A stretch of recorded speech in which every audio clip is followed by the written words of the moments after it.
Hello dear students, welcome back. मैं उम्मीद करता हूँ कि आपको अभी तक जो कुछ पढ़ाया गया है आपने अच्छे से पढ़ लिया होगा, नोट्स भी अच्छे से कंप्लीट कर लिए होंगे। चलिए आज फर्दर नेक्स्ट टॉपिक हम देखते हैं। नेक्स्ट टॉपिक हम क्या देखने जा रहे हैं? Circumference and area of a circle. Circumference and area of a circle के लिए सबसे पहले हम ये देख लेते हैं कि सर्कल क्या होता है। तो देखिए, प्रीवियसली आपने ऑलरेडी पढ़ रखा है सर्कल, रेडियस, डायमीटर, कॉर्ड, इन सब के बारे में आपने ऑलरेडी स्टडी कर लिया। आप या ऐसे बोल सकते हैं कि सर्कल का डेफिनेशन एंड सर्कल से रिलेटेड टर्म्स जो हैं उनको आपने ऑलरेडी पढ़ रखा है। एक बार हम क्विक रिवीजन कर लेते हैं उन चीज़ों का। तो सबसे पहले अगर बात करें सर्कल क्या होता है, तो आप कह सकते हैं circle is the set of all points in a given plane which are at a constant distance from a fix point. या आप कह सकते हैं, जहाँ पे ये कॉन्स्टेंट लिखा हुआ है, आप कह सकते हैं which are at equal distance, which are at equal distance from a fix point. I hope आपको ये चीज़ समझ में आ रही होगी। देखिए क्या कहा जा रहा है कि circle is set of all points in a given plane which are at a equal distance from a fix point in that plane. तो यहाँ पे क्या है, देखिए सर्कल क्या है, सेट ऑफ ऑल पॉइंट्स, मतलब किसी एक प्लेन, पर्टिकुलर प्लेन में वो सभी पॉइंट्स जो कि किसी एक पॉइंट से इक्वल डिस्टेंस पे हो या फिक्स डिस्टेंस पे हो। जैसे कि यहाँ पे देखिए आपको एक डायग्राम दिखाया गया है, ये डायग्राम है आपके पास। यहाँ पे देखिए ये जो आपको ये क्लोज फिगर शेप दिख रहा है, यहाँ पे बाउंड्री पे जो भी कोई पॉइंट है, यहाँ बाउंड्री पे आप जो भी कोई पॉइंट है, यहाँ पे हम सपोज करें पॉइंट्स आपको दिखा दे रहे हैं, point A, point B, point C, point D, point E. ये सभी पॉइंट किसी एक पॉइंट से इक्वल डिस्टेंस पे है। मतलब अगर हम कहें कि ये पॉइंट ओ है, तो ओ ए, ओ बी, ओ सी, ओ डी, ओ ई, ये सभी क्या है, आपस में इक्वल है। लेंथ ओ ए, ओ बी, ओ सी, ओ डी, ओ ई, ये सभी लेंथ आपस में क्या है, इक्वल है। तो हम कह सकते हैं, देखिए कि ये एक फिक्स पॉइंट है जिससे कि ये सभी पॉइंट्स क्या है, इक्वल डिस्टेंसेस पे हैं। तो ये जो सेट ऑफ पॉइंट्स है, इनसे जो ये आपका ज्योमेट्रिकल फिगर बन रहा है, यहाँ बोल सकते हैं ये जो क्लोज फिगर बन रहा है, इस क्लोज फिगर को हम क्या बोलेंगे, सर्कल बोलेंगे। आप इसको फर्दर और भी तरीके से डिफाइन कर सकते हैं। क्या बोल सकते हैं आप बोल सकते हैं it is a simple close curve whose each point is equidistant from a fix point. मतलब आप कह सकते हैं कि सर्कल क्या है, एक सिंपल क्लोज कर्व है जिसका कि हर एक पॉइंट किसी एक पॉइंट से फिक्स डिस्टेंस, या बोल सकते हैं आप इक्वल डिस्टेंस पे। आप यहाँ पे बोल सकते हैं कि यहाँ ये जो आपके पास क्लोज कर्व है, इस क्लोज कर्व का जितना भी पॉइंट है वो सभी पॉइंट किसी एक फिक्स पॉइंट से इक्वल डिस्टेंस पे है। आई होप आपको ये बात समझ में आ रही होगी। अब देखिए ये जो फिक्स पॉइंट है, इस फिक्स पॉइंट को हम क्या बोलेंगे, इसको हम बोलेंगे सेंटर ऑफ सर्कल। ये आपने ऑलरेडी पढ़ रखा है, ठीक है, ये क्विक रिवीजन है। तो आप देख रहे हैं कि जिस पॉइंट से सर्कल के बाउंड्री पे सभी पॉइंट इक्वल डिस्टेंसेस पे हैं, उस पॉइंट को हम क्या बोलेंगे, सेंटर ऑफ सर्कल। और आप देख रहे हैं सेंटर ऑफ सर्कल और सर्कल के बाउंड्री पे किसी पॉइंट को जो लाइन सेगमेंट ज्वाइन करती है उसको हम क्या बोलते हैं, radius of circle. I hope आपको ये बात समझ में आ रही होगी। आप इसको ऐसे डिफाइन भी कर सकते हैं, the point which join centre to any point on the boundary of circle is called radius of circle. जैसे यहाँ पे आपको दिख रहा है, उसको आप रेडियस बोल सकते हैं। रेडियस को हम यहाँ पे स्मॉल आर से रिप्रेजेंट कर रहे हैं। फर्दर देखिए कॉर्ड ऑफ सर्कल है आपके पास। कॉर्ड ऑफ सर्कल का मतलब क्या होता है कि ऐसा कोई लाइन सेगमेंट जो सर्कल के बाउंड्री पे किसी दो पॉइंट को ज्वाइन करे। सपोज करिए यहाँ पे हमने एक पॉइंट एक्स कंसिडर किया, एक पॉइंट वाई कंसिडर किया। तो ये जो एक्स वाई लाइन सेगमेंट है, ये क्या कर रही है, सर्कल के बाउंड्री पे दो पॉइंट एक्स और वाई, इन दोनों को ज्वाइन कर रही है। तो ये एक्स वाई हमारे पास क्या हो गया, कॉर्ड हो गया। ये भी आपने ऑलरेडी पहले ही पढ़ा हुआ है। फर्दर देखिए नेक्स्ट हमारे पास क्या है, diameter of circle. Diameter of circle क्या होता है, देखिए डायमीटर ऑफ सर्कल को आप डिफाइन कर सकते हैं, the line segment which join any two point on the boundary of circle and passes through centre. जैसे कि यहाँ पे देखिए आपके पास एक पॉइंट P है और एक पॉइंट क्या है, Q है। तो ये जो PQ लाइन सेगमेंट है ये सेंटर O से पास कर रही है, तो PQ को क्या बोलेंगे, डायमीटर बोलेंगे। अब देखिए ये कॉर्ड भी सर्कल के बाउंड्री पे दो पॉइंट को ज्वाइन करता है, डायमीटर भी सर्कल के बाउंड्री पे दो पॉइंट को ज्वाइन करता है।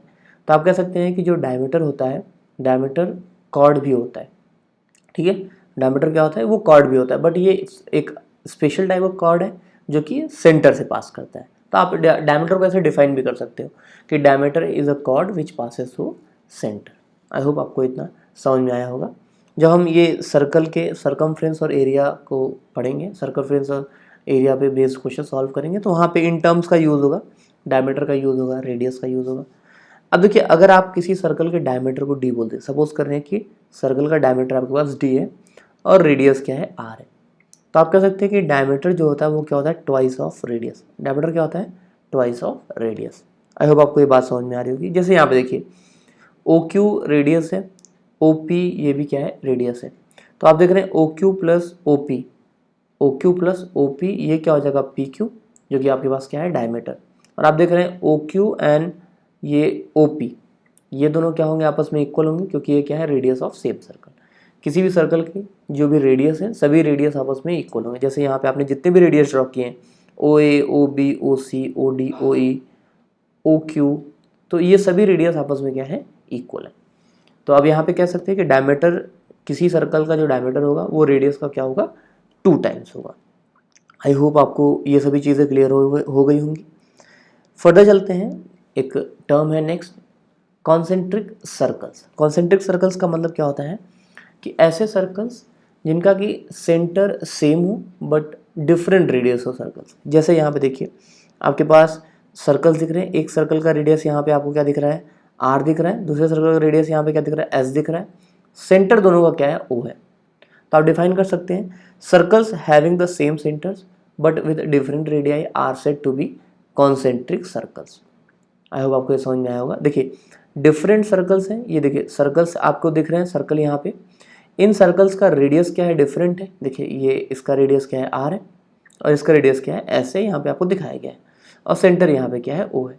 तो देखिए सेम सेंटर है और डिफरेंट रेडियस है, तो इन दोनों सर्कल्स को हम क्या बोलेंगे, इन दोनों सर्कल्स को बोलेंगे कॉन्सेंट्रिक सर्कल्स। अब यहाँ पे 2 आपको ड्रॉ करके दिखाए गए हैं, आप और भी नंबर ऑफ सर्कल्स ड्रॉ कर सकते हैं। आप यहाँ पे और भी सर्कल्स ड्रॉ कर दीजिए जिनका रेडियस क्या हो, डिफरेंट हो। आई होप आपको ये बात समझ में आ गई होगी कि मतलब सेंटर एक ही है, यहाँ पे जो सर्कल्स ड्रॉ किए गए इनका रेडियस क्या है, रेडियस डिफरेंट है। फर्दर चलते हैं, नेक्स्ट हमारे पास है कॉन्ग्रेंट सर्कल्स। कॉन्ग्रेंट सर्कल्स का मतलब क्या है, देखिए 2 circles are said to be congruent if and only if either of them can be superimposed on the other so as to cover it exactly। देखिए कॉन्ग्रेंट सर्कल्स का मतलब क्या होगा कि सर्कल्स एक दूसरे को एग्जैक्टली अगर आप एक दूसरे के ऊपर सुपर इम्पोज करेंगे तो सर्कल्स एक दूसरे को कवर कर लेंगे एग्जैक्टली।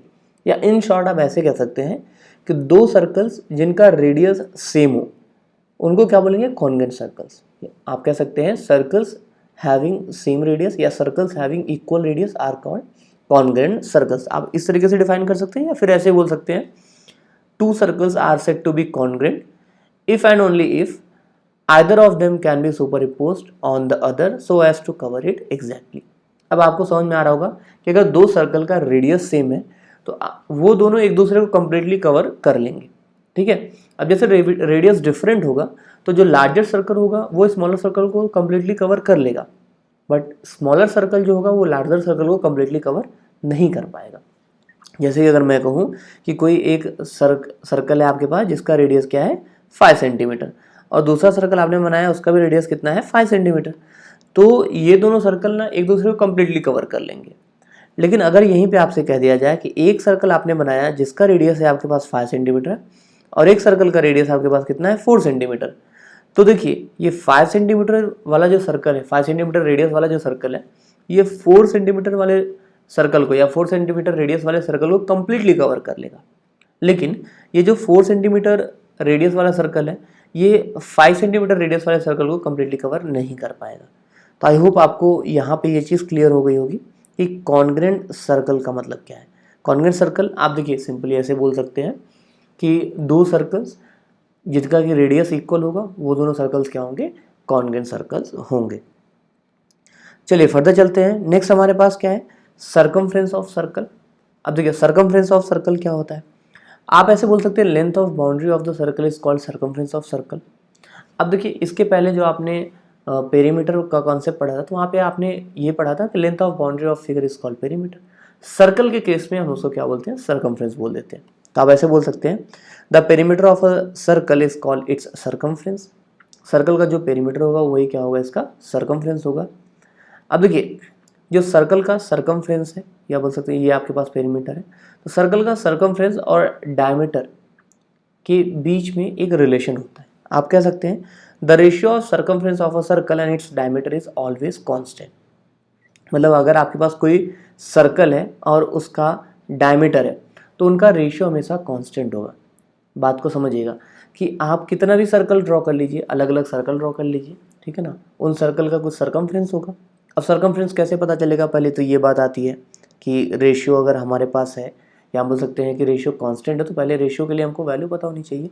तो देखिए आप क्या करिए, आप किसी एक पर्टिकुलर पॉइंट पे, जैसे यहाँ से थ्रेड, यहाँ पे इसके अराउंड थ्रेड लगाना शुरू कर दीजिए। तो अगर आप यहाँ से थ्रेड लगा रहे हैं इस तरीके से लगा लीजिए और उस थ्रेड की टोटल लेंथ को आप मेज़र कर लीजिए।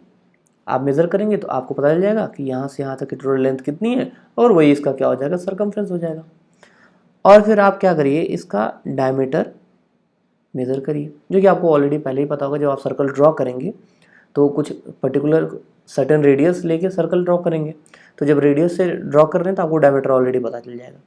तो आप देखेंगे कि इसकी बाउंड्री की जो लेंथ है और इसका जो डायमीटर है, उन दोनों का रेशियो जो है वो क्या है, कांस्टेंट है। रेशियो क्या है, कांस्टेंट है। आप बात को समझिएगा। आप डिफरेंट सर्कल्स ड्रॉ कर लीजिए। सपोज करिए यहाँ पे हमने एक C1 सर्कल ड्रॉ किया, एक C2 सर्कल ड्रॉ किया, एक C3 सर्कल ड्रॉ किया, जिसका कि डायमीटर क्या है, D1 है। यहाँ पे डायमीटर क्या है आपके पास, D2 है, और यहाँ पे डायमीटर क्या है, D3 है। तो आप देखेंगे कि C1 अपॉन D1 ये C2 अपॉन D2 के इक्वल होगा, और ये सब क्या होंगे, C3 अपॉन D3 के इक्वल होंगे। मतलब आपके पास सर्कल जो है और उसका डायमीटर जो है, इनका रेशियो हमेशा कांस्टेंट होगा। और यही जो रेशियो है इसको हम किससे डिनोट करते हैं, पाई से डिनोट करते हैं। देखिए सिंबल आपका कुछ इस तरीके से है, ये आपके पास सिंबल है और इसको आप क्या बोलते हैं, पाई बोलते हैं। आई होप आपको ये चीज़ समझ में आ रही होगी। कभी कभी आप ऐसे बनाते हैं, जनरली कुछ लोग ऐसे बना देते हैं। तो मुझे लग रहा है ये चीज़ आपको क्लियर हुआ होगा कि सर्कमफ्रेंस क्या होता है। पहली बात तो ये है, और सर्कमफ्रेंस और डायमीटर का जो रेशियो होगा वो हमेशा क्या होगा, कांस्टेंट होगा। तो देखिए यहाँ से आपके पास एक फॉर्मूला भी आता है। फॉर्मूला क्या आता है, यहाँ से फॉर्मूला आता है circumference of circle C is equals to what, that is pi D। कैसे आया, क्योंकि आप देख रहे हैं अभी आपने यहाँ पे देखा C1 upon D1 is equals to C2 upon D2 is equals to C3 upon D3 is equals to, आपने क्या किया था, पाई लिखा हुआ था, ठीक है। तो अब हम इसको जनरल टर्म में लिखना चाहें, सर्कल और डायमीटर का रेशियो, तो आप C अपॉन D, किसी सर्कल का सर्कमफ्रेंस अगर C और डायमीटर D है तो C upon D is equals to क्या, आप पाई लिख सकते हैं। तो यहाँ से आप कह सकते हैं कि C इज इक्वल्स टू क्या आएगा, पाई D आएगा। C आपने क्या एज्यूम किया है, आपके पास सर्कमफ्रेंस है, तो आप लिख सकते हैं यहाँ पे क्या लिख सकते हैं, देखिए यहाँ पे लिख सकते हैं आप सर्कमफ्रेंस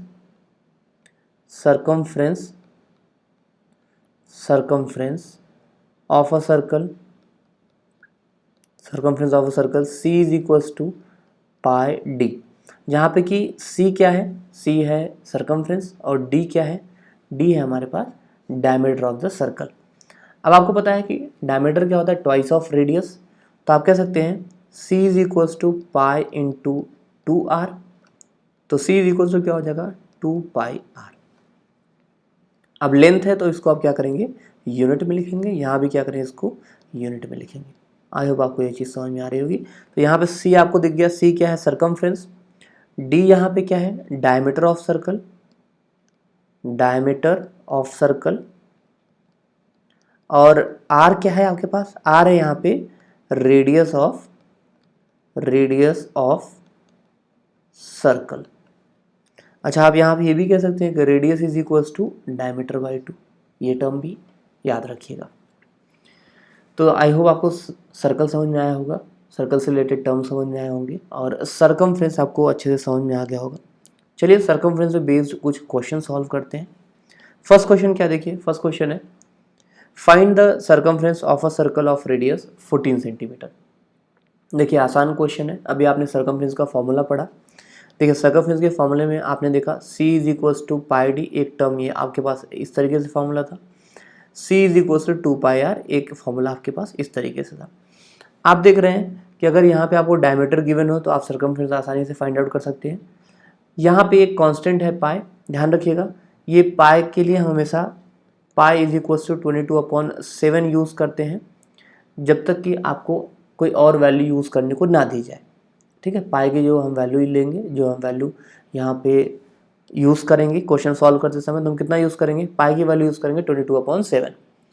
तो यहाँ की अगर आपके पास सरकमफ्रेंस फाइंड आउट करना है तो आप देख रहे हैं फॉर्मूले में आपके पास क्या है, सरकमफ्रेंस पाई और डायमीटर, या फिर सरकमफ्रेंस पाई एंड रेडियस। 2 तो कांस्टेंट ही है और पाई भी कांस्टेंट है, पाई की भी वैल्यू मिल गई आपको। पाई जब तक कुछ वैल्यू दी ना हो तो आप क्या यूज़ करेंगे, 22/7 यूज़ करेंगे, और अगर पाई की वैल्यू कुछ अलग दी होगी तो आप वैल्यू यूज़ कर लेंगे। उसके बाद देखिए अब पाई तो यहाँ पे आपको मिल गया, पाई का आप टेंशन नहीं रहेगा आप। अब आपको क्या देखना है, सरकमफ्रेंस फाइंड आउट करने के लिए आपको डायमीटर चाहिए, और डायमीटर फाइंड आउट करने के लिए आपको क्या चाहिए, सरकमफ्रेंस चाहिए। सिंपल सी बात है कि अगर आपको डायमीटर फाइंड आउट करना है तो सरकमफ्रेंस दिया होगा तो आप आसानी से फाइंड आउट कर लेंगे यहाँ फार्मूले से, और अगर आपको सरकमफ्रेंस फाइंड आउट करना है और डायमीटर गिवन है तो ये फार्मूला अप्लाई कर दीजिए। सरकमफ्रेंस फाइंड आउट करना है और रेडियस गिवन है तो ये फार्मूला अप्लाई कर दीजिए। अब क्वेश्चन में देखिए, क्वेश्चन में आपके पास रेडियस गिवन है और सरकमफ्रेंस फाइंड आउट करना है, तो क्या करेंगे आप रेडियस और सरकमफ्रेंस का जो फार्मूला है आपके पास वो अप्लाई कर देंगे, तो सॉल्व कर दीजिए। अब गिवन आपके पास क्या है, गिवन है radius of circle r is equal to 14 centimetre. Radius of circle कितना है आपके पास, 14 सेंटीमीटर। आपको फाइंड आउट क्या करना है, आपको सरकमफ्रेंस फाइंड आउट करना है, और आपको पता है circumference of circle is equal to 2πr। यहाँ वैल्यू रख दीजिए, क्या मिलेगा आपको, circumference of circle c is equal to 2 into 22/7 into 14 centimetre. इसको फर्दर सॉल्व कर दीजिए, फर्दर सॉल्व करेंगे तो c circumference is equal to कितना आ जाएगा, 88 सेंटीमीटर। देखिए सिंपली आपने क्या किया, आप 7, ये आपके पास है 7 से 14 को डिवाइड कर दिया तो यहाँ पे आपको 2 मिल जाएगा। फिर आप क्या करिए, 2 इंटू 22 इंटू 2 कर दीजिए तो आपको कितना मिल जाएगा, 88 मिल जाएगा। तो सरकमफ्रेंस इज इक्वल टू कितना आया, 88 सेंटीमीटर। चलिए फर्दर चलते हैं, नेक्स्ट क्वेश्चन क्या है, देखिए नेक्स्ट क्वेश्चन है find the circumference of a circle whose diameter is 42 centimetre. अब देखिए, अब आपको डायमीटर दे दिया गया और आपको क्या पूछा गया, सरकमफ्रेंस पूछा गया है। तो सिंपली आपके पास सरकमफ्रेंस और डायमीटर से रिलेटेड एक फॉर्मूला है, आप फॉर्मूला यूज़ करिए और आप आसानी से आंसर फाइंड आउट कर लेंगे।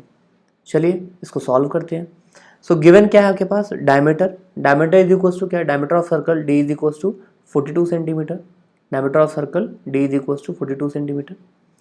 यहाँ पे देखिए radius of circle r is equals to कितना हो जाएगा, ये हो जाएगा 21 सेंटीमीटर, क्योंकि आपको पता है रेडियस ऑफ सर्कल कितना होता है, ये होता है diameter by 2।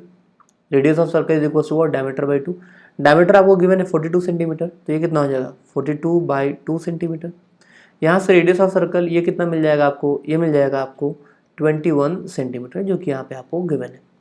So radius of circle मिल गया आपको, रेडियस ऑफ सर्कल कितना मिल गया, ये मिल गया 21 सेंटीमीटर। अब आपको फाइंड आउट क्या करना है, सरकमफ्रेंस फाइंड आउट करना है, तो आप आसानी से फाइंड आउट कर सकते हैं। फॉर्मूला अप्लाई कर दीजिए, circumference of circle is equal to 2πr, values रख दीजिए यहाँ पे, c is equal to 2 into 22/7 into 21 centimetre. r की वैल्यू आपके पास 21 है, पाई इज इक्वल टू 22/7 आपने यूज़ कर लिया। इसको फर्दर सॉल्व करिए तो c इज इक्वल टू क्या मिलेगा, 2 इंटू 22 इंटू 3 सेंटीमीटर। देखिए 7 से क्या किया हमने, 21 को डिवाइड कर दिया। सो यहाँ पे आप इसको सॉल्व करेंगे, मल्टीप्लाई करिए। देखिए कैलकुलेशन आप खुद से किया करिए, यहाँ पे आपको कैलकुलेशन दे दिया जा रहा है, यहाँ पे आपको आंसर मिल जा रहा है, लेकिन फिर भी आप खुद से मल्टीप्लाई डिवाइड कर लिया करिए। तो देखिए ये कितना हो जाएगा, 2 इंटू 22 इंटू 3, 3 इंटू 2 कर लीजिए, ये हो जाएगा आपके पास 6, 6 इंटू 22 कर लीजिए, ये हो जाएगा 132 सेंटीमीटर। सो सरकमफ्रेंस कितना आया, ये आ गया 132 सेंटीमीटर। अब एक चीज़ ध्यान रखिएगा, यहाँ पे आपको डायमीटर ऑफ सर्कल गिवन था, आप directly c is equals to pi D ये फार्मूला अप्लाई करके भी क्वेश्चन सॉल्व कर सकते हैं। c is equals to 22/7 into D की वैल्यू आपके पास कितना है यहाँ पे 42, तो आप यहाँ पे वैल्यू रख दीजिए। फिर ये कितना हो जाएगा 7 इन 42 को आप क्या करें 7 से डिवाइड कर दीजिए, तो 7 6 42। So c is equal to 22 into 6, और ये आप देख रहे हैं प्रीवियस स्टेप भी यही है, क्योंकि 3 into 2 that is 6, so 22 into 6 तो यहाँ भी है, सेम आंसर यहाँ भी आ जाएगा। आई होप आपको ये क्वेश्चन समझ में आया होगा। नेक्स्ट क्वेश्चन देखते हैं। नेक्स्ट क्वेश्चन क्या है, find the diameter of a circle whose circumference is 15.7 centimetre. अब देखिए यहाँ पे आपको सरकमफ्रेंस ऑफ सर्कल गिवन है, सरकमफ्रेंस ऑफ सर्कल कितना गिवन है 15.7 सेंटीमीटर। आपको डायमीटर फाइंड आउट करना है, क्या फाइंड आउट करना है, डायमीटर। तो आप देखिए सर्कमफ्रेंस और डायमीटर के बीच में आपको रिलेशन पता है, circumference is equals to pi D, आपको ये रिलेशन पता है। तो आप यहाँ से डायरेक्टली डी की वैल्यू फाइंड आउट कर सकते हैं, डी क्या है यहाँ पे डायमीटर है। या फिर आप circumference is equals to 2 pi R, यहाँ से रेडियस फाइंड आउट कर सकते हैं। और आपको पता है कि diameter is equals to twice of radius, तो आप डायमीटर भी फाइंड आउट कर सकते हैं with the help of radius. I hope आपको क्वेश्चन समझ में आया होगा। चलिए इसको सॉल्व करते हैं। सो गिवन क्या है, देखिए गिवन है circumference of circle C is equals to 15.7 centimetre. Assume कर लीजिए डायमीटर ऑफ सर्कल क्या है आपके पास, डी सेंटीमीटर। तो आप जानते हैं सर्कमफ्रेंस इज इक्वल्स टू क्या हो जाएगा, पाई डी सेंटीमीटर। अगर किसी सर्कल का डायमीटर डी सेंटीमीटर है तो सर्कमफ्रेंस क्या हो जाएगा, पाई डी सेंटीमीटर। अब सर्कमफ्रेंस आपको गिवन है कितना, 15.7। तो आप लिख सकते हैं 15.7 इज इक्वल्स टू पाई, पाई की वैल्यू क्या यूज़ करें हम, क्या यूज़ करेंगे यहाँ पे 22/7। So 15.7 is equals to 22/7 into D. यहाँ से अगर आप सॉल्व करेंगे तो डी इज इक्वल्स टू क्या आ जाएगा, 15.7 इंटू 7 डिवाइड बाई 22। देखिए ये 7 इधर ट्रांसपोज करेंगे तो क्या हो जाएगा 15.7 इंटू 7, और यहाँ पे ये जो 22 है ये यहाँ पे आके डिवाइड हो जाएगा। तो हो जाएगा d is equal to 15.7 into 7 divided by 22। इसको फर्दर सॉल्व कर दीजिए, आप इन दोनों को मल्टीप्लाई कर दिए न्यूमरेटर में 15.7 इंटू 7, तो आपको मिल जाएगा 109.9, एंड यहाँ डिनोमिनेटर में 22 आपके पास है ही। तो आप कह सकते हैं d जो कि क्या है यहाँ पे diameter, d is equal to क्या आ जाएगा 109.9 डिवाइड बाई 22 सेंटीमीटर। सो ये हो गई आपके पास डायमीटर की वैल्यू। आई होप आपको ये चीज़ समझ में आया होगा। देखिए क्वेश्चंस बहुत आसान है, एकदम फॉर्मूले पे बेस्ड है। आपको डायमीटर दिया गया था तो सर्कमफ्रेंस पूछ लिया गया था, रेडियस दिया गया था सर्कमफ्रेंस पूछ लिया गया था, आपने सेम फार्मूले से फाइंड आउट कर लिया। अब आपको सर्कमफ्रेंस गिवन था और डायमीटर पूछ लिया गया, और सेम फार्मूले से आपने डायमीटर की वैल्यू फाइंड आउट कर ली। तो मुझे लग रहा है कि क्वेश्चंस जो हैं वो आपको समझ में आ रहे होंगे। चलिए फर्दर चलते हैं। नेक्स्ट क्वेश्चन हमारे पास क्या, देखिए नेक्स्ट क्वेश्चन है the ratio of radii of two circles is 2:5। What is the ratio of their circumferences. देखिए क्या कहा जा रहा है कि दो सर्कल्स है, डिफरेंट सर्कल्स हैं जिनके रेडियस का रेशियो क्या है 2:5 है। देखिए यहाँ पे 2:5 ये रेडियस की वैल्यूज नहीं दी गई है, ये रेडियस की रेशियो दी गई है। मतलब क्या है कि अगर फर्स्ट सर्कल का रेडियस जो है वो 2 है तो सेकंड सर्कल का 5 है, ठीक है ना। अगर ये यहाँ पे कंडीशन है कि अगर फर्स्ट सर्कल का रेडियस जो 2 है तो सेकंड का क्या है 5 है। लेकिन अगर फर्स्ट सर्कल का रेडियस बढ़ जाए, ये क्या हो जाए 4 हो जाए, या हम बोलते हैं जो आपके पास 2 था उसका 2 टाइम हो जाए, हम बोल सकते हैं 2 इंटू 2 जो कि क्या हो गया 4 हो गया। तो जो सेकंड सर्कल का रेडियस है ये क्या हो जाएगा 2 इंटू 5, ये कितना हो जाएगा 10 हो जाएगा। मुझे लग रहा है ये बात आपको समझ में आ रही होगी। कहा क्या जा रहा है कि the ratio of radii of two circle is 2:5। दो सर्कल का जो रेशियो है वो कितना है 2:5 है। तो यहाँ पे देखिए अगर एक सर्कल का रेडियस 2 है तो दूसरे कितना हो जाएगा 5 हो जाएगा। अब हम कह रहे हैं फर्स्ट सर्कल का रेडियस का हमने क्या किया ट्वाइस कर दिया, तो ये क्या हो गया 2 का 2 टाइम्स, 2 इंटू 2 दैट इज 4। तो यहाँ पे हमने क्या किया 5 का 2 टाइम्स, तो 2 इंटू 5 दैट इज वॉट 10। अब यहीं पे अगर फर्स्ट सर्कल का रेडियस हम 3 टाइम कर दें 3 इंटू 2 तो ये कितना हो जाएगा ये 6 हो जाएगा। तो सेकंड सर्कल का रेडियस फिर क्या हो जाएगा, ये हो जाएगा 3 इंटू 5 जो कि कितना हो जाएगा 15 हो जाएगा। आई होप आपको ये बात समझ में आ रही होगी कि अगर फर्स्ट सर्कल का रेडियस क्या है 2 है तो सेकंड का 5 है, फर्स्ट का अगर 4 हो गया तो सेकंड का क्या हो गया 10 हो गया, फर्स्ट का 6 हो गया तो सेकंड का क्या हो गया 15। तो ये रेशियो है फर्स्ट सर्कल का जो रेडियस है उसका, फर्स्ट सर्कल और सेकंड सर्कल का जो रेडियस है उनका रेशियो क्या है आपके पास 2:5, ये गिवन है। आई होप आपको इतना समझ में आया होगा। तो देखिए क्या कहा जा रहा है the ratio of radii of two circles is 2:5। What is the ratio of their circumferences. Circumferences का रेशियो फाइंड आउट करना है। तो चलिए इसको सॉल्व करते हैं। एज्यूम कर लीजिए, क्या एज्यूम कर लेते हैं रेडियस ऑफ जो सर्कल्स हैं वो क्या है 2x and 5x respectively, and their circumferences are C1 and C2 respectively. बात को समझिएगा। देखिए क्या कहा गया था फर्स्ट सर्कल का रेडियस 2 था, सेकंड का कितना था 5 था। फिर फर्स्ट सर्कल का रेडियस 2 इंटू 2 जो कि कितना हो गया 4 हो गया। तो सेकंड सर्कल क्या हो गया 2 इंटू 5 जो कि कितना हो गया 10 हो गया। फिर देखिए फर्स्ट सर्कल का रेडियस 3 इंटू 2 जो कि कितना 6, तो सेकंड सर्कल का रेडियस कितना हो गया 3 इंटू 5 जो कितना हो जाएगा 15। तो ऐसे ही मैं कहूँ कि फर्स्ट सर्कल का रेडियस जो है x इंटू 2 है जो कितना हो जाएगा 2x हो जाएगा। तो सेकंड सर्कल का रेडियस कितना हो जाएगा, ये हो जाएगा x इंटू 5 जो कितना हो जाएगा 5x। इसलिए देखिए यहाँ पे एज्यूम कर लिया let the radii of two circles be 2x and 5x respectively, and their circumferences are C1 and C2 respectively. मतलब अगर ये जो सर्कल का रेडियस है, उस सर्कल का अगर सर्कमफ्रेंस C1 है, तो ये दूसरे वाले सर्कल का सर्कमफ्रेंस कितना है आपके पास, C2 है। आई होप ये चीज़ें आपको समझ में आई होगी। अब देखिए, सर्कल का सर्कमफ्रेंस इज इक्वल्स टू क्या है, 2πr। आपने फॉर्मूला पढ़ लिया, circumference is equals to 2πr। अब यहाँ पे रेडियस जगह आप क्या यूज़ कर रहे हैं, 2x यूज़ कर रहे हैं। तो सर्कमफ्रेंस C1 कितना हो जाएगा, 2π इंटू 2x। सो इसको फर्दर सॉल्व करिए तो कितना हो जाएगा, C1 इज इक्वल्स टू हो जाएगा 4πx। तो C1 की वैल्यू आ गई आपके पास। C1 क्या है, circumference of first circle. Similarly देखिए, C2 इज इक्वल्स टू क्या हो जाएगा, ये हो जाएगा 2π और रेडियस जगह क्या लिखेंगे हम, 5x लिखेंगे। तो C2 इज इक्वल्स टू कितना आ जाएगा, 10πx। अब देखिए, फाइंड आउट क्या करना है आपको, रेशियो ऑफ देयर सर्कमफ्रेंसेस, मतलब ये जो सर्कल्स है, सर्कल्स के सर्कमफ्रेंस का रेशियो फाइंड आउट करना है। तो आप क्या लिखेंगे, आप C1 को C2 से डिवाइड कर दीजिए। तो यहाँ पे आपके पास है, देखिए C1 is equals to 4πx और C2 इज इक्वल्स टू क्या है, 10πx। इसको डिवाइड करेंगे तो क्या मिलेगा, C1 अपॉन C2। तो ये कितना हो जाएगा, ये हो जाएगा 4πx अपॉन 10πx। देखिए आप कैसे डिवाइड करते हैं, ये टर्म है ना, इस टर्म के नीचे आप ये वाला टर्म लिख देते हैं। ठीक है, लेफ्ट साइड को लेफ्ट साइड से डिवाइड करेंगे और राइट साइड को राइट साइड से डिवाइड करेंगे। तो आपको क्या मिला, आपको मिला C1 upon C2 is equals to 4πx divided by 10πx। ये चीज़ें मिल गई आपको। ठीक है, अब आपने यहाँ पे डिवाइड किया हुआ है, तो आप देखिए यहाँ पे न्यूमरेटर में भी आपके पास x है और डिनोमिनेटर भी x है, और बीच में देखिए यहाँ पे सिर्फ और सिर्फ मल्टीप्लिकेशन साइन यूज़ हुआ है और यहाँ पे भी सिर्फ और सिर्फ मल्टीप्लिकेशन साइन यूज़ हुआ है। तो आप ये x और ये x दोनों को कैंसिल कर सकते हो। सिमिलरली पाई और पाई को भी क्या कर सकते हो, कैंसिल कर सकते हो। बीच में ध्यान दीजिएगा, यहाँ पे और कोई साइन नहीं है, सिर्फ मल्टीप्लिकेशन ही है, 4πx, और डिनोमिनेटर में क्या, सिर्फ मल्टीप्लिकेशन है। और होल डिनोमिनेटर को हम देखिए क्या कर रहे हैं, 4πx को 10πx से डिवाइड कर रहे हैं। तो आपको क्या मिलेगा, आपको यहाँ से मिल जाएगा, देखिए C1 upon C2 is equals to 2/5। कैसे मिलेगा, देखिए आपने क्या किया, x को x से कैंसिल कर दिया और पाई से पाई को कैंसिल कर दिया, तो क्या मिला 4/10। अब देखिए यहाँ से आपको C1 upon C2 is equals to क्या मिला, 4/10। अब देखिए न्यूमरेटर और डिनोमिनेटर दोनों को आप 2 से डिवाइड कर सकते हैं, क्योंकि देखिए ये 4 भी 2 से डिवाइड होता है और ये 10 भी 2 से डिवाइड होता है।